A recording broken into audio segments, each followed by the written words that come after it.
માળિયાટી તાલુકાના મુસ્લિમ બિરાદરોએ ઉત્સાહભેર રમઝાન ઈદની ઉજવણી કરી હતી। માળિયાટી તાલુકામાં મુસ્લિમ બિરાદરોએ ઉત્સાહભેર રમઝાન ઈદની ઉજવણી કરી હતી। માળિયાટીના મુસ્લિમ બિરાદરોએ રમઝાન ઈદના દિવસે માશા અલ્લાહ મસ્જિદે મુસ્લિમ બિરાદરો સાથે મળી રમઝાન ઈદની ઉજવણી માટે માળિયાટીની બજારમાં નીકળી ઈદગાહ મસ્જિદ સુધી તકબીર પઢીને પહોંચી હતી અને ઈદગાહ મસ્જિદે રમઝાન ઈદની નમાઝ તથા ઇબાદત કરી। ત્યારબાદ ખુતબો તથા સલાતો સલામ ફાતિયા ખાની પઢીને એકબીજાને મુસ્લિમ બિરાદરોએ ગળે મળી ઈદની મુબારકબાદી પાઠવી હતી અને માળિયાટી તાલુકાના હિન્દુ મુસ્લિમ સમાજ સાથે મળી ઉજવણી માટે શુભેચ્છા પાઠવવામાં આવી હતી। JKS ન્યૂઝ ગુજરાતી સાથે પ્રતાપ સિસોદિયા, માળિયાહાટીના।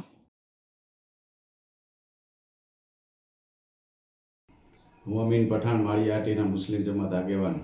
આજ રોજ રમજાન માસના 30 રોજાની બંદગી તથા રોજા રાખી મુસ્લિમ જમાત તમામે ઇબાદત કરી અને આજે ખુશીનો માહોલ એવા ઈદ ઉલ ફિત્ર ઈદની નમાજ અદા કરી હતી। ત્યારબાદ માળિયા ઈદગાહ મસ્જિદે ઈદ ઉલ ફિત્રની નમાજ અદા કરી અને તમામ મુસ્લિમ બિરાદરોએ એકબીજાને ઈદની શુભેચ્છા મુબારક આપી હતી અને ગલે મળી અને એકબીજાએ ખુશી વ્યક્ત કરી હતી। તેમજ માળિયાની તમામ સંસ્થાઓ હિન્દુ મુસ્લિમ એકબીજાને ઈદની મુબારક પાઠવી હતી।